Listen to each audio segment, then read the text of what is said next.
Welcome to Tax Smarts Unlocked, the podcast for individuals and small business owners looking to conquer the tax landscape with confidence. Hosted by seasoned tax professional David Robson of Premier Tax and Business Services, each episode is packed with insightful advice on proactive tax planning to help you navigate the complexities of tax laws. Here's your host, David Robson.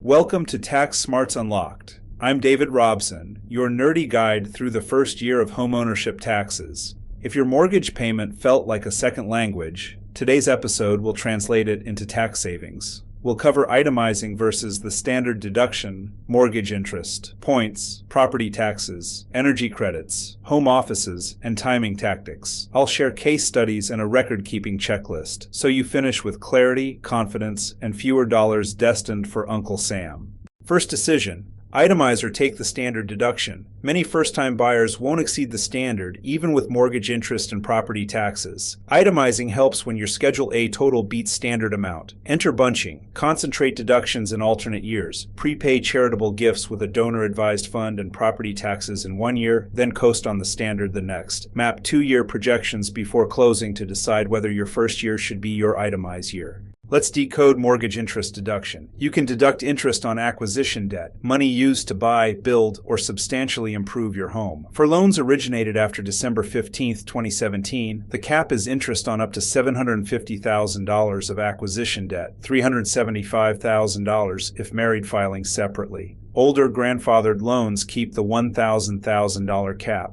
Cash out used for non-improvements isn't acquisition debt, so interest can be non-deductible. Keep lender statements and settlement papers to prove how proceeds were used.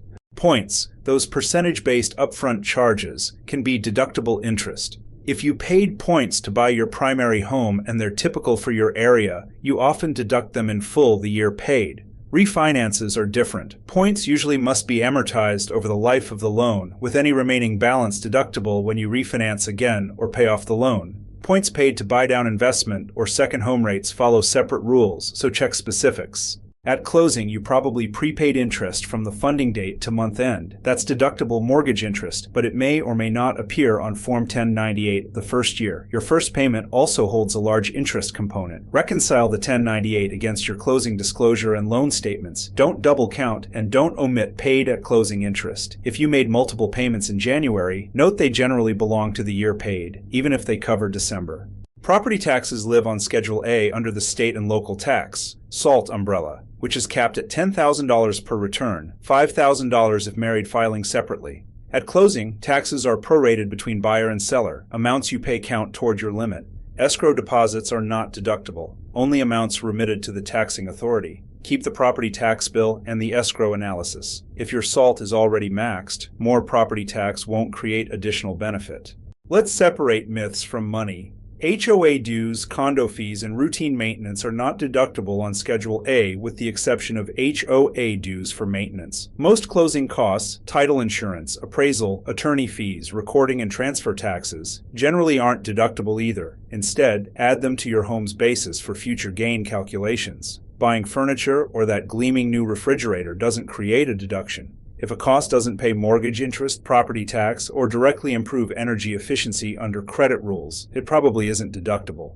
Private mortgage insurance, or PMI, has been a legislative yo-yo. Some years, Congress allows a deduction or adjustment subject to income phase-outs. Other years, it disappears. Don't assume last year's rule applies. Confirm your tax year's status before filing and watch for last-minute extender bills. If deductible, it typically appears on Form 1098 and may phase out as income rises. If not deductible, consider accelerating principal to drop PMI sooner and improve your cash flow. For self-employed listeners, the home office can be powerful when used correctly.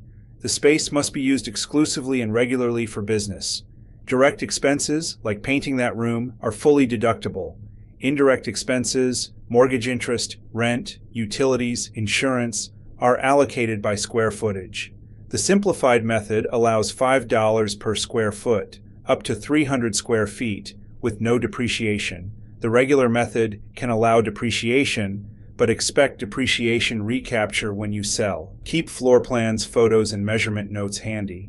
W-2 employees, the unreimbursed employee expense deduction is suspended through 2025, so no home office deduction until at least 2026. If you own an S-Corp or LLC for your side business, consider an accountable plan to reimburse home office costs, internet, and mobile service. Document the calculation and pay reimbursements from the business. Avoid renting your residence to your S-Corp for office use. Missteps can trigger tax issues. Get entity-specific guidance before implementing reimbursement strategies. Some upgrades pay you back with credits, not deductions. The energy-efficient home improvement credit covers qualifying windows, doors, insulation, heat pumps, and more, with annual per item and overall caps. Keep manufacturer certification statements and receipts. The residential clean energy credit equals 30% of eligible costs for solar, geothermal, and battery storage with no annual dollar cap. Credits reduce tax dollar for dollar. Plan installation timing to match income and tax liability so you can use the credits. State and local opportunities can be gold. Mortgage credit certificates, or MCCs, convert a percentage of your mortgage interest into a federal credit, often 10%, 40%, while you still deduct the remaining interest. Programs are state or county specific and usually must be secured before closing. Miss the window, miss the credit. Missouri buyers, check with lender and housing agency early. MCCs can affect withholding and taxes, so coordinate with Prepare to optimize cash flow later. Eyeing retirement funds for your down payment? The IRA first-time homebuyer exception lets each spouse withdraw up to $10,000 without the 10% penalty if used within 120 days. But traditional IRA amounts are taxable. Roth IRAs follow ordering rules. Contributions come out tax and penalty-free first, then earnings. 401k. Withdrawals generally don't qualify for the penalty exception. Some plans allow loans, which must be repaid or become taxable. Model cash needs before touching retirement accounts. Renting out a room or the basement, allocate mortgage interest and property taxes between personal and rental use by square footage. The rental share, plus utilities and repairs, goes on Schedule E. Depreciation applies to the rentable area and improvements. If you rent your residence to anyone for fewer than 15 days a year, income can be tax-free under the Augusta rule. Expenses aren't deductible. Business owners can rent for meetings, but documentation must be airtight. Timing matters. Prepaying property taxes due early next year can help only if you're under the SALT cap and itemizing that year. Otherwise, you're just moving deck chairs. January mortgage payments often include December interest. Paying them before December 31st may accelerate a deduction if itemizing. If you close late in the year, your deductible interest might be small. Don't force itemizing. Align charitable bunching, points, and property tax payments to create one maximized itemizing year. Great records turn questions into refunds. Keep your closing disclosure or HUD-1, the final settlement statement, and your Form 1098. Save property tax bills and proof of payment. For energy credits, keep receipts and manufacturer certification statements. Maintain a running ledger of capital improvements, roof, additions, systems, with dates and costs. It will reduce taxable gain at sale. For home offices and rentals, keep floor plans, photos, square footage calculations, and utility bills. Scan everything and back up digitally. Case Study 1. W-2 buyer, $400,000 home, 6.5% mortgage, $12,000 interest the first year, $6,000 property tax, and $3,000 charitable giving. Total schedule. A hit's $21,000, below the standard deduction for most filers, so itemizing would not help.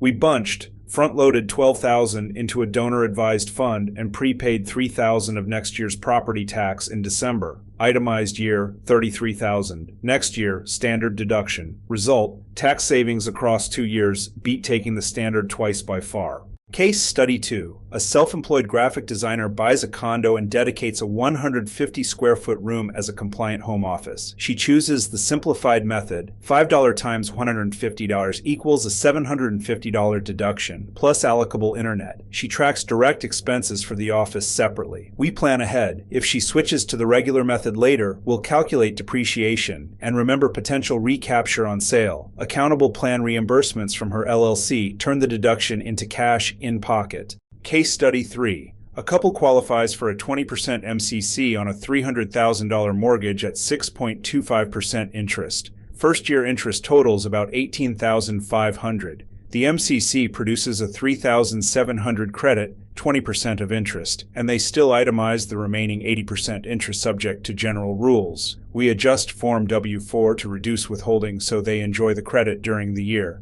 Coordination with the lender before closing secured the MCC. Without it, their tax savings would be smaller. Pro Move. Meet with a tax pro before you close. We can structure points, evaluate MCC eligibility, model itemizing versus the standard for 2 years, and align energy upgrades, property tax payments, and January interest. We'll review IRA and 401k options, home office potential, and rental strategies without tripping rules. That's today's tour. You learned what's deductible, what isn't, timing tactics, credits, and case study playbooks. I'm David Robson. Thanks for listening to Tax Smarts Unlocked.